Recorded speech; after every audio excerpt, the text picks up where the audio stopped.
Bonsoir. Le Petit Futé Côte d'Azur Monaco, nouvelle édition 2024-2025 vient de sortir. Quelles sont les nouvelles adresses à découvrir en principauté?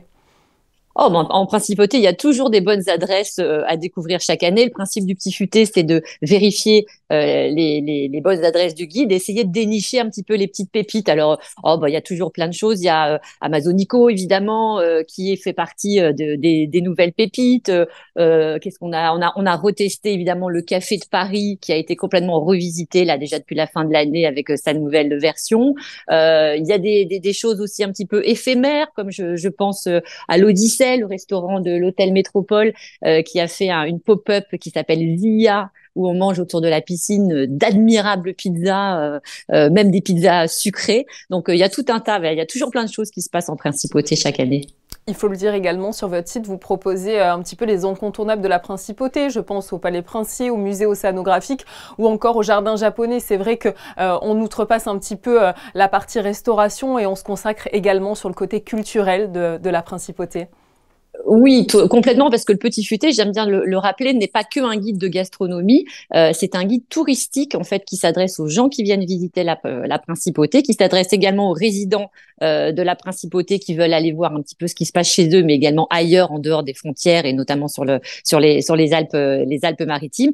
Et on a un petit côté trois en un, c'est-à-dire que c'est les bonnes adresses du bout de la rue au coin du monde, et on essaye de faire beaucoup dans le culturel. Et évidemment, le Palais Princier avec les admirables fresques qu'on peut aujourd'hui découvrir, le musée océanographique qui a une magnifique expo en ce moment qui s'appelle Mission polaire.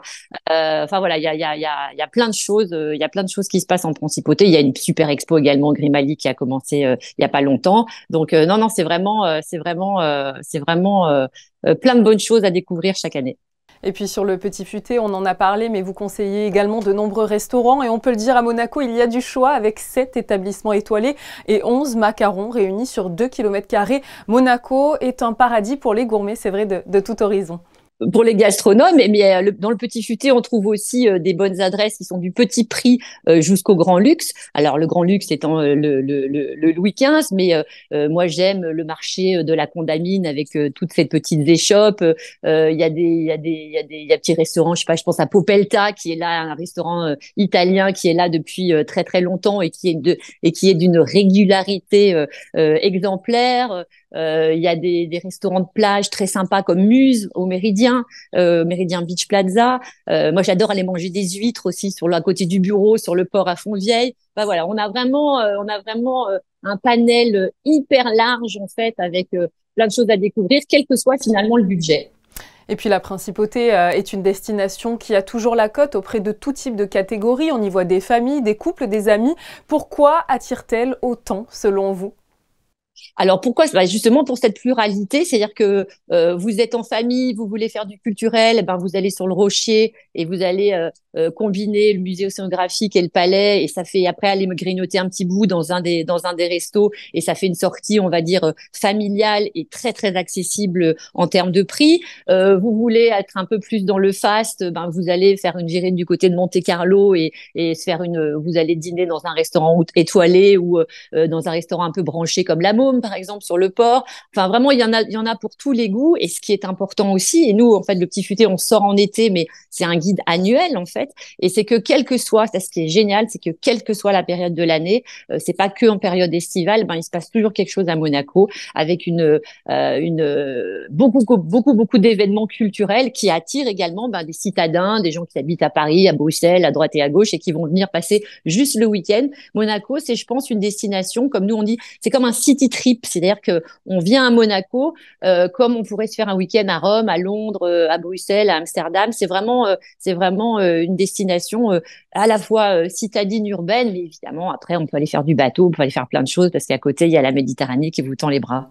Et puis il y a la famille princière qui fait toujours autant rêver également. Ah, ça c'est évident. Les gens qui viennent visiter le palais, c'est quand même le seul palais en Europe qui est habité. Faut quand même le préciser, par la famille princière. Donc c'est ce côté également glamour qui restera toujours en tête en fait de l'imaginaire de Monaco. Alors, dernière question, où peut-on trouver justement toutes ces bonnes adresses monégasques sur le Petit Futé? Vous êtes présent sur de nombreux supports, je crois. Oui, on est vraiment présent un petit peu. Alors, il y a le guide papier qu'on peut acheter dans des bonnes librairies ou à la Fnac ou Amazon ou autre. On peut le télécharger également si vous voulez pas, même si on est écolo-friendly avec du papier recyclé, si vous voulez acheter uniquement l'e-book, vous pouvez le télécharger en allant sur le site du petitfuté.com. Et puis, on a également voilà le gros portail petitfuté.com qui reprend en fait toutes les bonnes adresses qui sont citées dans le guide qu'on peut consulter gracieusement et également toute la partie actualité dont on parlait tout à l'heure, cette partie actualité avec qu'est-ce qui se passe aujourd'hui dans la principauté de Monaco, des best-of de bonnes adresses sur les brunchs, sur les rooftops, etc. Et on nous retrouve également évidemment sur tous les réseaux sociaux, Petit Futé Côte d'Azur et Monaco, et sur tous les réseaux Facebook, Insta, TikTok, tout ce que on est présent partout pour avoir voilà les partages d'expériences à la fois de nos journalistes et à la fois des gens qui nous suivent. Merci beaucoup à vous Isabelle Drezen d'être venue nous présenter la nouvelle édition du Petit Futé Côte d'Azur Monaco. Merci à vous. Bonne soirée.